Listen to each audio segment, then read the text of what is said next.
In this week's episode, we're headed back down to the Boot Hill at a place called Burnt Cypress Slough, owned by Greg Childs. This is a piece of property that borders one of the major refuges in the area. We had a major cold front come through at the beginning of that week, and that had us busy the night before, turning wells on, getting generators started, and putting all the ice heaters out so we had an open hole. Unfortunately, not everything goes as planned, and we were trying to get the generator started, ended up messing with that for 2 hours, didn't get in until 11 o'clock.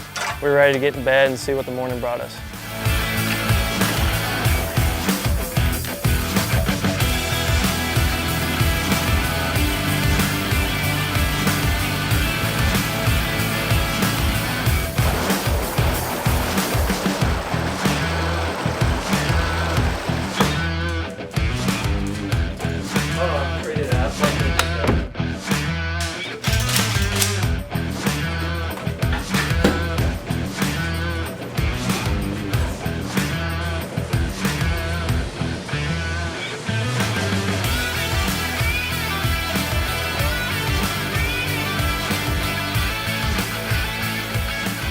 Corey had actually invited me and my buddy Mason up to Missouri to come do a little bit of hunting.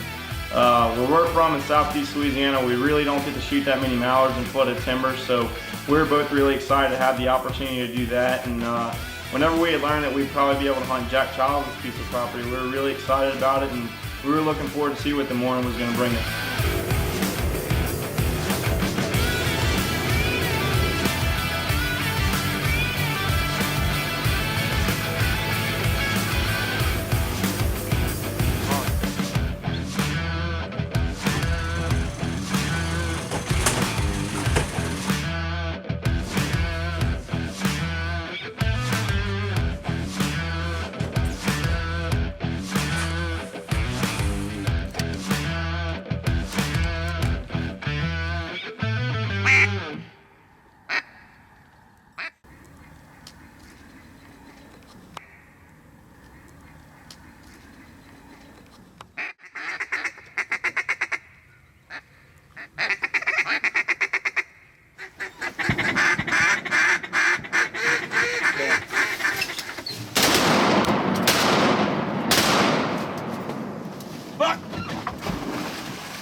We ended up having a pretty big lull from 9 to 12. We got to shoot a few ducks in the morning. We got the chance to catch up with Tyler and Mason and talk about how their duck hunting is in southwest Louisiana. Next thing you know, that big group of mallards that we were hoping for finally showed up.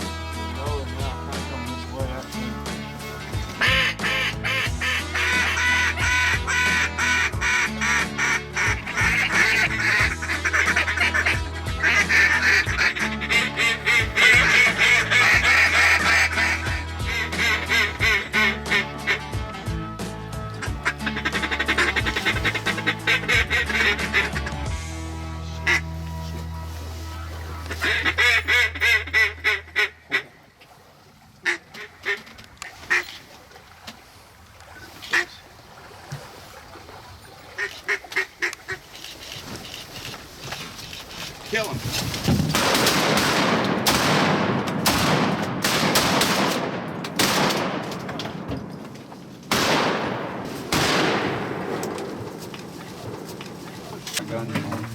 Whoa.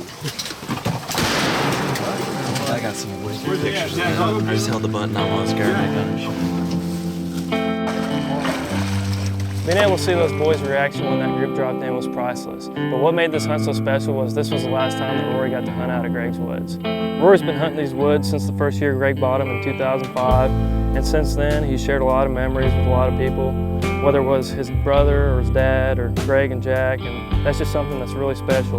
You go back and look at some of those photos from 10 or 12 years ago, and seeing how much he developed as a duck hunter and a duck caller is something a lot of people respected. Being able to relive those moments and see that smile and see all those hot October days of brushing all the blinds is something we're very fortunate to have on film. And we can't thank Greg and Jack enough for letting us be a part of that. Brush, yeah. Look up while you're doing it. Later that week, I got a call from my buddy Daniel Porter. He had been banging the ducks up the last 2 days in Arkansas, so we were itching to get down there. I called Sam on the phone, we hooked the boat up, and headed south. Brandon got the coffee board tonight, and he said we better get down to Arkansas, so we got our bags packed and fixing to fuel the truck up here, and we're going to head on down. We're going to have a long evening ahead of us and early morning, so it's going to be interesting, but we got some high hopes, and things all turn out our way.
Something that's free and easy for us to do in the timber, as most of you guys know, is kicking water.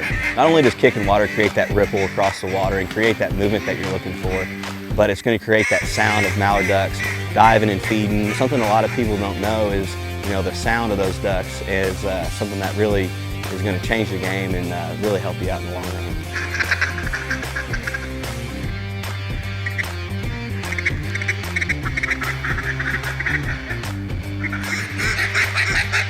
Calling in timber, every day it's going to be a little bit different. You've got to see how the ducks react, got to see how they respond.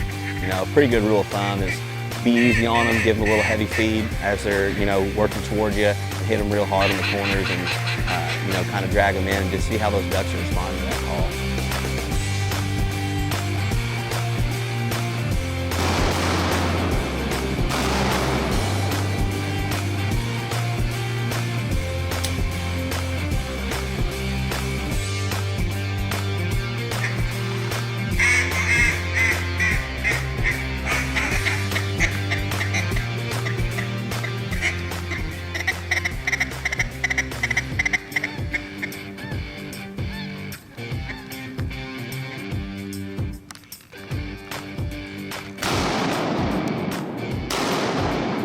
We got set up in the hole and we kind of had a funny wind, kept switching up on us a little bit. The ducks were just a little hole shy.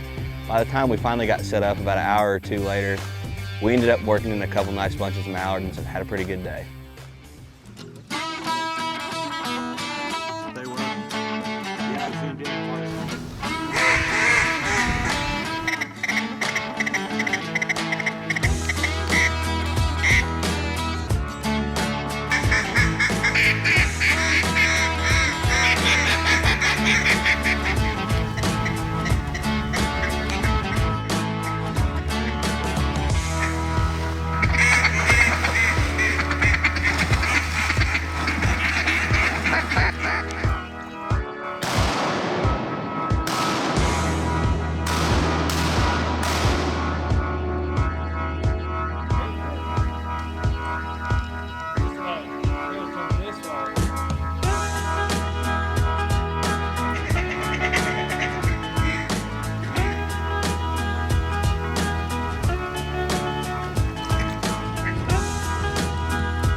T-shirts, hats, everything. I go with people that do, yeah. I don't know how to kill one, but my friends do.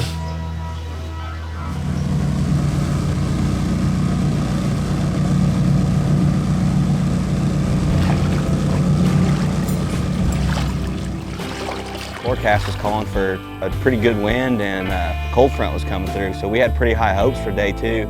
And it was chilly, and we were still hopeful, but we had a lot of cloud cover, and it was kind of hazy and foggy, and the ducks were real tough. We actually had a little bit of traffic around us as far as other hunters, which made it real tough on us. We got to shoot into a few ducks, and we ended up having a pretty good day and had a blast.